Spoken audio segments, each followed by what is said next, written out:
I was always a Nintendo guy growing up, not Sega. I've never even played on the Sega Master System or the Saturn.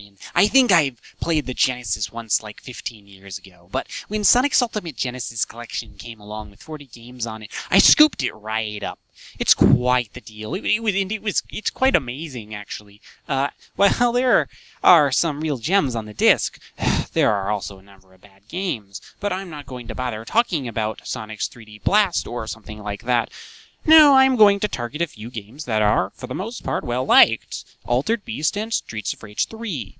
I was also considering including Comix Zone in the mess, but then I realized most of my complaints with that game come down to you losing health when you hit inanimate objects. Which is a worthy complaint, and it is really annoying, but the game has a cool style, cool music, and a cool premise, so it's hard to really insult the game otherwise.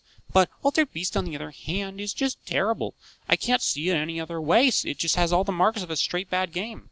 I guess the opening lines are so cheesy that they just have to be quotable, but the Zelda CDI games are also quotable. Just the fighting controls feel awkward, stuff sort of just comes on the screen, you punch it, it's pretty boring stuff. The graphics look muddy, the art style bland, and the only thing that actually gives this game character are the transformations, which is why it's called Altered Beast anyway. So, as each of the 5 levels progress, you'll transfer into one of 4 unique transformations, the first and last levels both being a werewolf. There's a lizard, a bear, and a tiger. And these transformations are definitely the highlight of the game, but the game is just so brief and standard throughout that it's just forgettable and pointless.